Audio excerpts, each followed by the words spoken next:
If you want to know what are 4 steps to design a strength and conditioning program, you have to tune into this episode. Uh,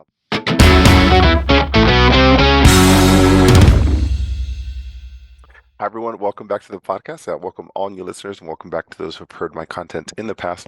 If you want to know what are 4 steps to design a strength and conditioning program, you have to tune into this episode.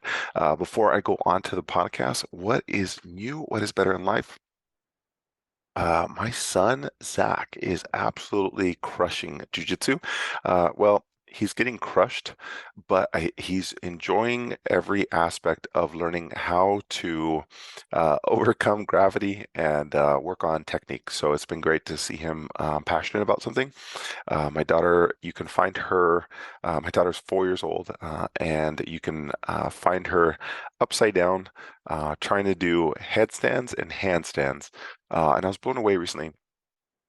She actually did a headstand to handstand, which I don't know if you've ever tried that. That is very difficult. If you're not a gymnast or you don't spend time like upside down, it's very, very tough. So it's been awesome to watch her just advance in gymnastics. And my son Jacob is, it's about time for a haircut. That little kid has a huge mop on his head.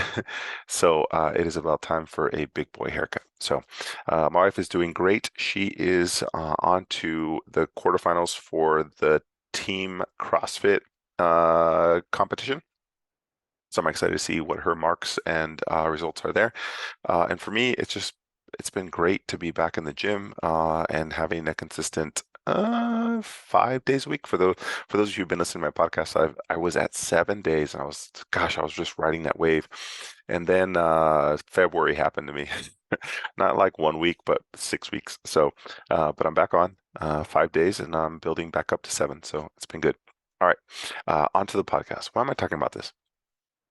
I just finished up the Sports PT Kickstarter and the Accelerator, and that was fantastic. And coming off of the discussions and topics that I had with a lot of the PTs I'm mentoring now, and going into my next program, which is Academy, I've seen a lot of gaps that sports PTs have. So after PT school, it's very common to start taking CEU courses and trying to find out wherever it is that you need to fine tune your skill set.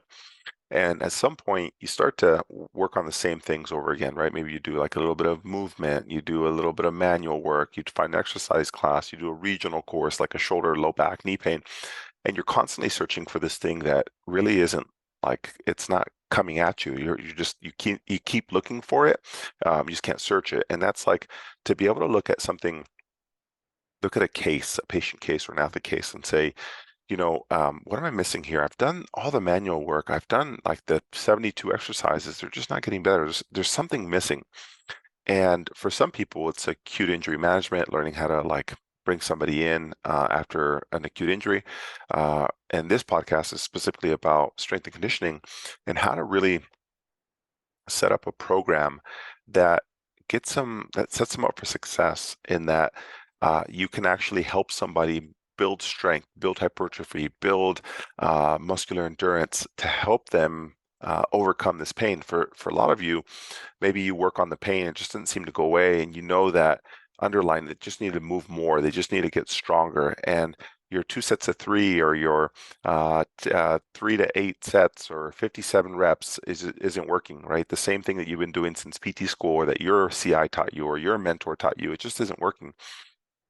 And at some point, you realize it's not the exercise, it's the foundation of your program. And for probably 80% of you, it's the strength and conditioning profile, understanding that you need to create a neuromuscular stimulus to create adaptation that helps that person build more back strength, build more hip strength, be able to get back onto, marathon training, whatever it is. And a lot of times it's really, really simple and fundamental, but we don't actively seek it out because it's not as sexy to look for like strength and conditioning. It's actually more sexy, and you have like an immediate gratification when you're looking for the best exercise, because you think that patient or athlete is looking for that. They're like, oh, I want to be wowed.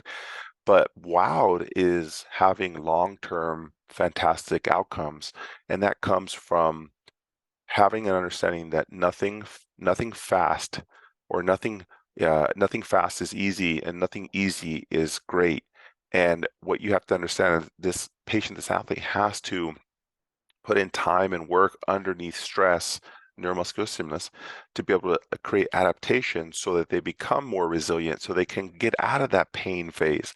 And I created this episode to help you understand what are the 4 steps that you need to create a strength and conditioning profile, so that way you can set the stage for every single patient athlete that you see and where to start. For some of you, you might be like, well, I've maybe taken the CSCS, or I'm not really interested in that, or I really just don't know how to put it together. The CSCS is a great certification.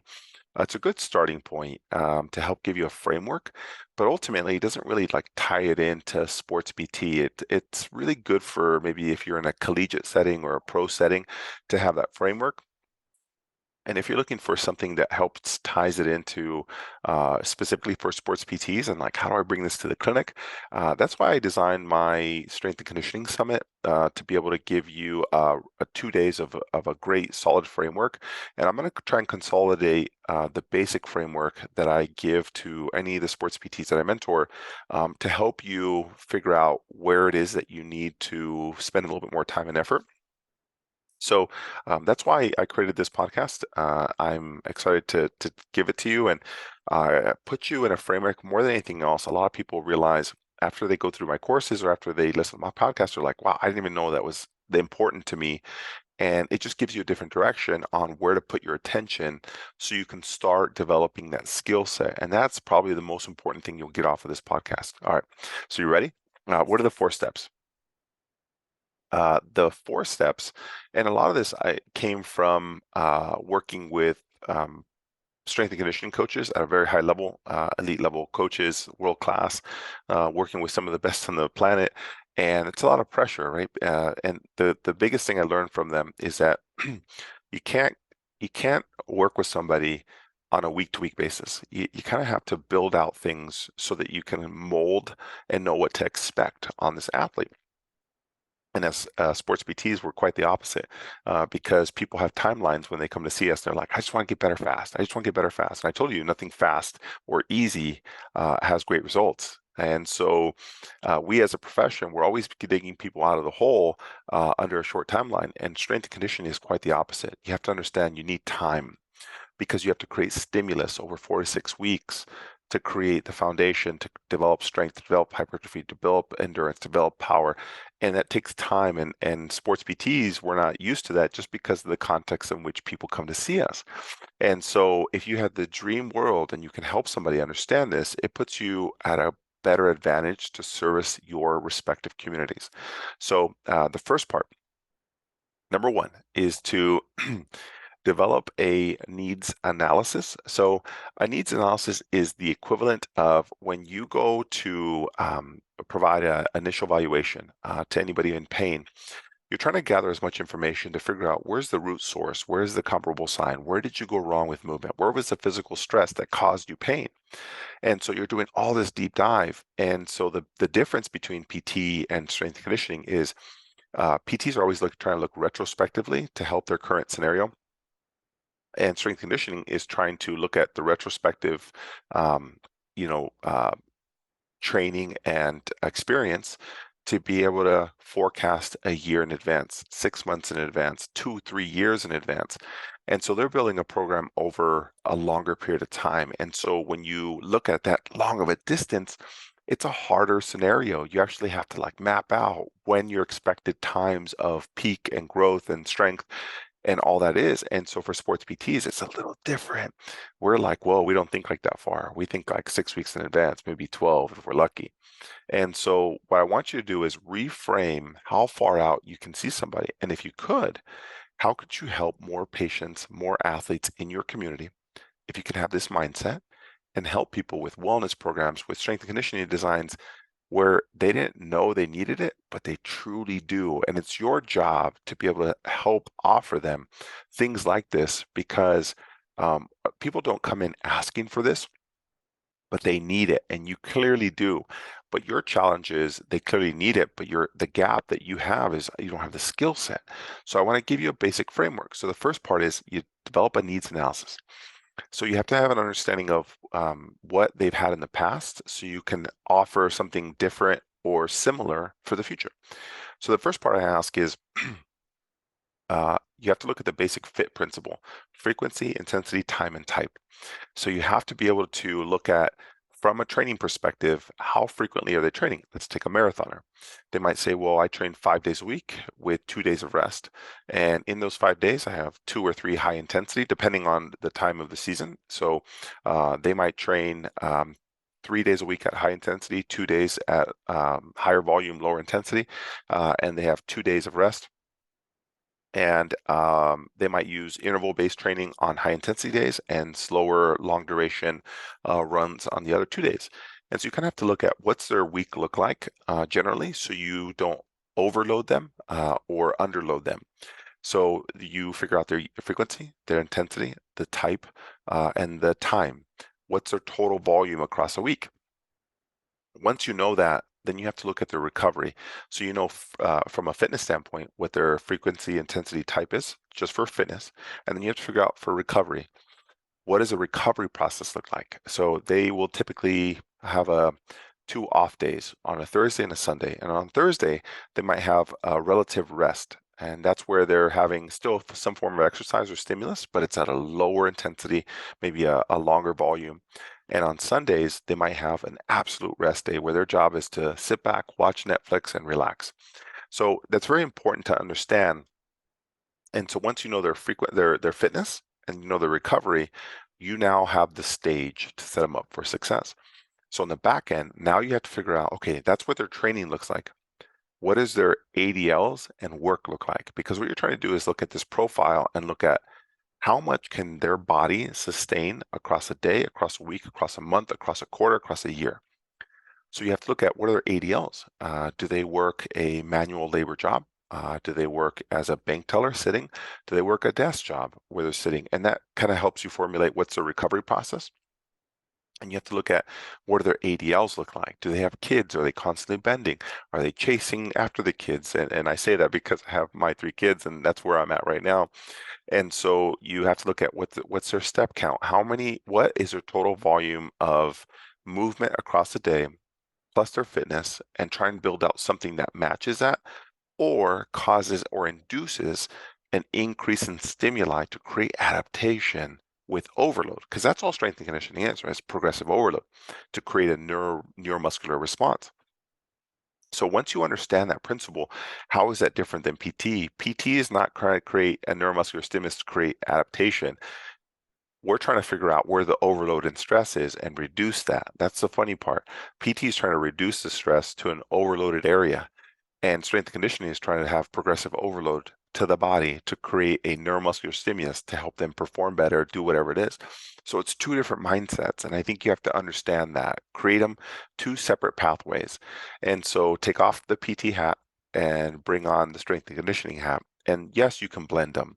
There's an art and a science to that. And I think it's very possible. And I think sports PTs are in a fantastic position to be able to do that. And so it's just your ability to deliver that service. And once you have an opportunity, don't mess it up, because you do have a few chances in life. And once you have that, you really want to express it. You want to be able to help that person because that person will have 4 or 5 people right behind them. And so it's really your opportunity to be able to help somebody at a higher level. So number one, you create a needs analysis. Number two, once you figured out what the shell is, what their volume is, and what they do across a day, a week, a month, now you have to create an outline for what you plan to do to be able to help them. So you have to figure out, where are their peak times of wherever they're trying to, whatever their competition is, whatever they're trying to perform their highest level at. So a recreational marathoner, they might run 2 marathons a year. So if the 2 marathons happen, they're usually about 5-6 months apart. So if that's the case, you have to figure out, well, what marathon 1 is a very high peak time, because they're going to try and peak or run their fastest speed at marathon 1. And then they have marathon 2 separated by 4, 5, 6 months. And so you have to figure out, how much time do they have to build up volume and intensity for 1 marathon? And that might be 3 months, pretty typical. That means that they might have a month of, maybe like off time where they just go out and be a regular person and they go out and just hike and play with their kids and whatever it is. And then they have a 3-month ramp up where they have this huge spike in intensity at the peak of their marathon. And they might have a month off and then they start right back up. So you have these peaks and valleys across the year. So if you know what those are, you did their needs analysis, and now you know when their 2 or 3 time points are in the year that they perform their best. Now you can kind of start to build out their year. You always have to figure out where their peaks are, which is their event, and then you kind of work backwards when you say, okay, well, it's going to take 3 months. So the first month is just building a base of volume, and you're just doing long duration workouts, make sure the joints can handle it. And then the second month would be to work on intervals and building speed. And then the last month would be improving fitness at a higher intensity more frequently, so having less rest periods. So as you build this out, you kind of have to look at, well, over the next 12 months, what does that look like? Where the most benefit you can have is to work on their strength and endurance before they start running. Because if somebody can come in with a higher base, think about what power, the equation for power, force over time, right? So yes, you have power component to running because when you are hitting the ground every single time, you want to have the greatest amount of force being placed onto that ground so they can continue advancing forward, but also the shortest time of their ground contact time. So that is force over time. So you want the highest ground reaction force with the lowest amount of time on the ground. So if you can have more, if you talk about the equation of power, force over time, in order to generate more force, you have to have the strength to be able to apply that force. So if you have somebody who is trying to run faster, the biggest thing you can do within limits is develop strength before they start their running program. And beyond the myth, they're going to slow down, do all these things. I'm not saying add 10 pounds to them. I'm just saying add strength to their program so you can have more force on the ground and have higher power output, so which increases speed. Now, without talking about running mechanics and cadence and all those other things, just understand that if you can generate a better base of either neuromuscular control, balance, strength, hypertrophy, muscular endurance on top of their current running mechanics, you can build an incredible athlete. And so you have to figure out how long is that going to take you? Well, let's look at general principles. It takes 4 to 6 weeks to develop neuromuscular control. Think about a post-op case. And then it takes another 4 to 6 weeks to develop strength. And then it takes another 4 to 6 weeks to develop hypertrophy. So in an ideal world, you have a football athlete, you have a marathoner. Which one are you trying to develop first and how much time do you have? So for somebody, you might think, well, I only have 4 weeks to work on neuromuscular control. Sounds good. Develop their balance and make sure that they're sturdy on one leg. Now, build another 4 weeks of hypertrophy. Let's get them a little bit stronger, and then build up strength 4 weeks, and that's 3 months. But some people might say, well, I don't have that much time. So what's the priority? What does this person need? Well, they've got good balance. Let's only spend 2 weeks there. Okay. What about hypertrophy? They don't really need any more muscle mass. They just need general strength. So you only then take out hypertrophy and work on 2 weeks of neuromuscular control and then a 4-week block of strength. That's 6 weeks before they start their 3-month profile. So now you're getting the concept. Now you can actually build before they actually start running. Because if you think about this, if they've already started running, they're probably in their preseason, and you will have a hard time developing strength or hypertrophy when they've already built volume and speed on their running. So it's already too late. So when people are in their preseason, it's already too late to develop hypertrophy and strength. Your goal is before that time. So if you can understand, you got to work backwards. You got to figure out what their time to peak is, what their marathon is, and then how much time they're going to be in their preseason. For this person, that may be 12 weeks. So the only chance you have to build a better base of strength and hypertrophy and endurance is before that time. So you have to think about this. As a PT, might not see somebody for that long of a period, but what you do is you help them beyond pain, and you can help them develop a strength profile or a strength program to help them get back to whatever it is. And for some of you, it seems intuitive. You're like, but I just want to help you. And I know your knee pain's gone. It's going to come back. If you continue running like this, it's not going to be that easy of a fix. And now you can explain to somebody. Most people don't know what they need until it's explained to them. in a very good fashion, very, it's outlined properly. And if you can help somebody understand, of course they're going to want it because they just didn't know they needed it. So the first part of doing this whole thing is figure out what the needs analysis. The second part of this, I said, is to create an outline of what I call the macro cycle, the mesocycle, and the microcycles. And what you're doing is you're taking a year-long program and you're breaking them into 3-month blocks. And then within those 3 months, you break them into 1-month blocks. And from those 1-month blocks, you break them into 1-week blocks. So if I said, hey, the first 4 weeks, I'd like to work on neuromuscular control, perfect. The second month, I'm going to work on strength. So now, if that's the case, what's the neuromuscular stimulus required to develop neuromuscular control? How many reps and sets do you need? Well, you might say, well, it's definitely not 8 to 10. You might need, you might say, so not 5 to 8, because I know that's going to be more in the strength profile, maybe 8 to 12 reps. Perfect. How many sets? 3 sets. 3 sets of 12. Sounds good. What about in strength? Strength, you're going to need lower of sets and reps because you're going to have higher intensity or higher load. So in this case, you might need 4 to 5 sets of 5 to 8 reps. So you have to be very careful with anytime people design programs, they're just designing numbers based on whatever they feel. The numbers are based on the stimulus you're trying to create. So if neuromuscular control is the main goal, you're going to have a higher volume with lower intensity. Now, if you're going to try and create strength, you can have increased load at decreased volume. So you kind of have to pick and choose what the goal is. And so people say, well, what's the best exercise? Hold on. Before you talk about the exercise, what's the stimulus you're trying to induce? What's the block or the phase that you're trying to create? So once you've done your needs analysis, then you've created your outline of, well, here's the year, here's the 3-month blocks that I'm trying to do. In these 3-month blocks, I know for the first month, I'm working on neuromuscular control, then strength, and they're going right into training, which is going to be more, power output or aerobic or anaerobic endurance. So you just have to work on choosing your destination and then working backwards. Once you've done your needs analysis and you've created your outline, the third part is decide on the neuromuscular stimulus that you're trying to create. That at that point, you only have a few that you can choose from. So if you look at a basic strength training or resistance training pyramid, the bottom is always neuromuscular control. The next step after that is muscular endurance. The next step after that is hypertrophy. The next step after that is strength. And the next step after that is power at the very top. So without good control and good endurance, you can't build strength or hypertrophy on top of that. So that's why PTs were always at base level 1 or 2.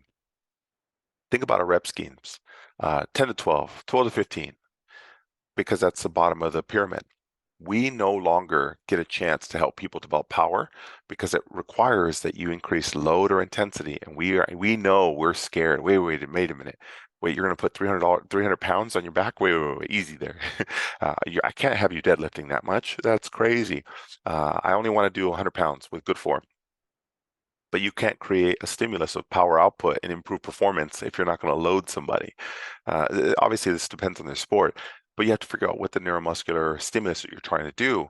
And if you can't load somebody with strength or power, because that requires up to 95% of their 1 rep max, and you're hesitant to, and you want to live in the 10 to 12 reps or 12 to 15 because that's where you're comfortable, just know you'll never advance anybody beyond strength, hypertrophy, and power because your neuromuscular stimulus that you're inducing is very, very low level. So first step, develop the needs analysis. What is it that you want? And then develop your outline by when. Then develop the neuromuscular stimulus based on the times or the available phases that you have. Once you do that, that was number 3. Number 4 is then you choose your exercises with the corresponding parameters that fit the neuromuscular stimulus. So then you said, okay, well, the marathon is happening in 3 months. I have 4 months to build this person up, but they need 3 months of actual training.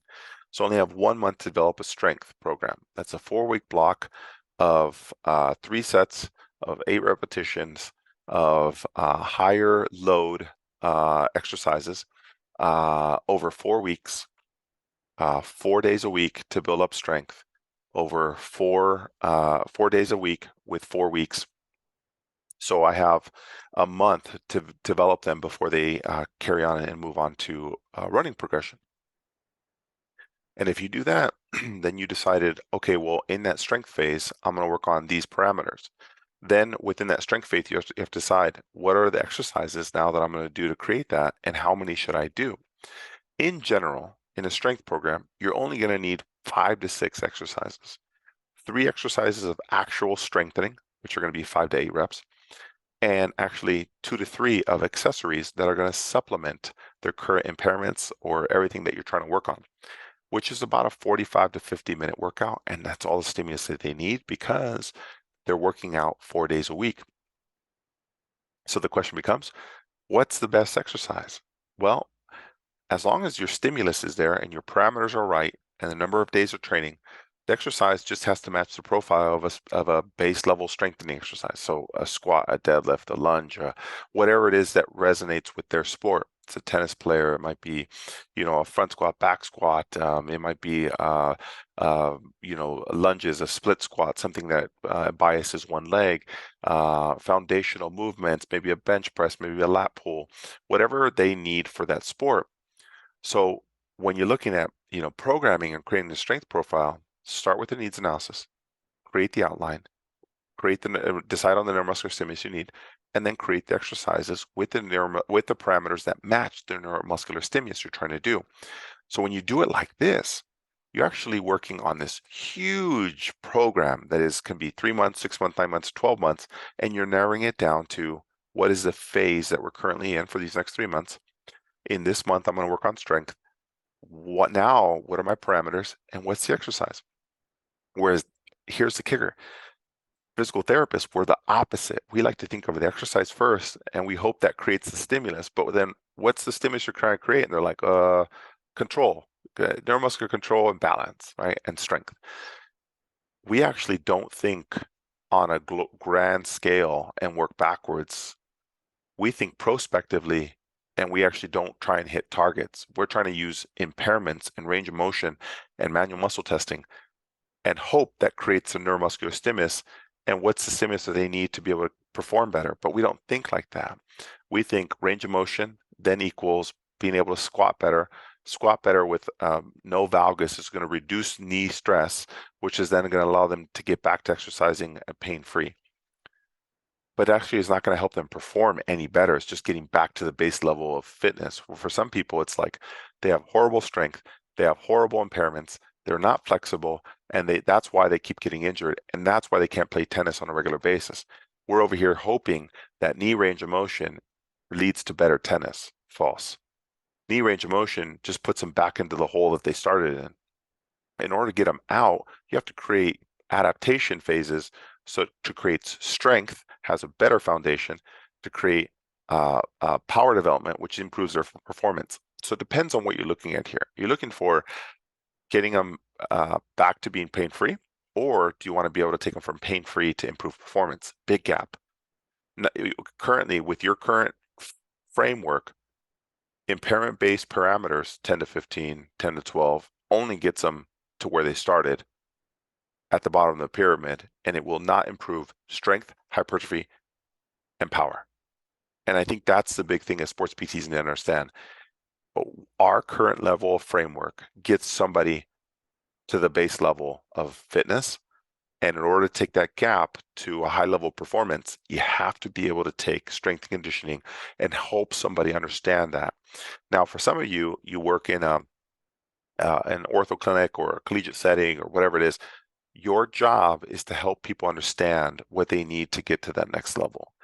But if you can't explain that and can't deliver on it, you'll never be able to bridge that gap. And that's the phrase that our profession loves, right? Like bridge the gap to rehab to performance. Yeah, if we had the skill set, we don't have the skill set. All we do is look at movement and impairments and hope that it translates to performance. That's a big gap. That's why strength coaches look at us and they're like, it's going to take you forever to learn this because you're trying to do what I do across a year in 6 weeks. It's not even possible from a neuromuscular, demand standpoint. It's going to take blocks of 4 to 6 weeks of neuromuscular control, another 4 to 6 weeks to build up hypertrophy, another 4 to 6 weeks to develop muscular endurance, another 4 to 6 weeks to develop strength, another 4 to 6 weeks to develop power. And you're looking at like 6 months to do that. That's why strength coaches are so great because they have time on their hands. And PTs, we're hoping that our 4 weeks, I'll get them back to sport fast. That's a different world. When you're trying to get them in sport fast, that's in season. I'm talking about, can you design something that has an off-season program, a preseason program, an in-season program, and a postseason program? Whole different planet. And whether you're trying to develop a year-long program for somebody or you're just trying to help them through phases, having a greater understanding doesn't make you a really good strength coach. It allows you to be able to speak the language of a strength coach and work with other people so you can help them. And whether you're extremely proficient at strength and conditioning, you just need to have a base level of understanding and work through this. For some of you, it might take years to go through this whole process. I was thrown into the wolves, and it was definitely a learning curve. I had to pick up very quickly because I didn't want to lose my job, and I wanted to create the best outcomes for some of the best athletes on the planet. And so it was very stressful at the time, but just really learning strength programs and how that fits into my repertoire and how I can help somebody. How often will you find yourself designing programs? Probably 10 to 20% of your actual caseload. But to me, it's fun because it's actually progressing somebody versus just getting somebody out of a hole. And I'm biased. I think getting people out of pain is fun, but I like people taking people to another level. And that is not a lot of things that, a sports PT can do. And if you want to take your skill set to another notch, that's where you need to be. I think that if you can manage acute injuries, bring them into the clinic, get them better than the clinic, and then take them on to another level with strength conditioning, you are you're a magician. You've got some skill, true skill as a sports PT. So that's why I created my strength conditioning summit, honestly, to be able to help people. Like, I just want to take it up a notch, both your skill set and your athletes. So if that's of interest to you, you got to attend my course. It's in San Diego. I'm looking at adapting the actual dates. Don't be angry with me. Be patient. Currently, it's at June 17th, 18th, but I'm looking at some modifications at the moment. Either way, it'll be virtual or in person, San Diego. I've realized a lot of people have asked if they can do it virtual, just given times of life and the economy. For some people, they prefer to learn from home. And I think, gosh, COVID has really showed us that we can conquer so much and you can learn so much more, or at the same rate that you could. So I'm going to be doing it virtually and in person, whatever you guys prefer. And that'll be June 17th, 18th. You can go onto my website, drchrisgarcia.com/summit, and register there. So if you're looking to develop your skill, this is the course for you. I'll go over strength and conditioning profiles, how to create programs. I'll give you templates. I'll give you case studies. You'll work through it. By the end of it, you have a lot more confidence to be able to manage anything that comes at you for strength and conditioning. You might not be like proficient and be able to design programs at the highest level, for pro athletes, but you will be able to speak, talk the talk and walk the walk with strength coaches and be able to say like, well, do we need to load them here? Do we need to drop this here? And understanding how to help athletes. And that's where you're trying to get to as a sports PT, because I was there, 10, 15 years ago, trying to do the same thing as you. So I'm trying to expedite that so you don't have to make the same mistakes I have.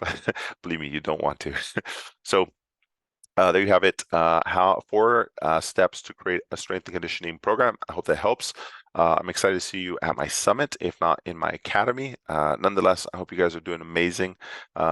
Just staying healthy and living your best life. I will see you guys on the next episode. All right, take care.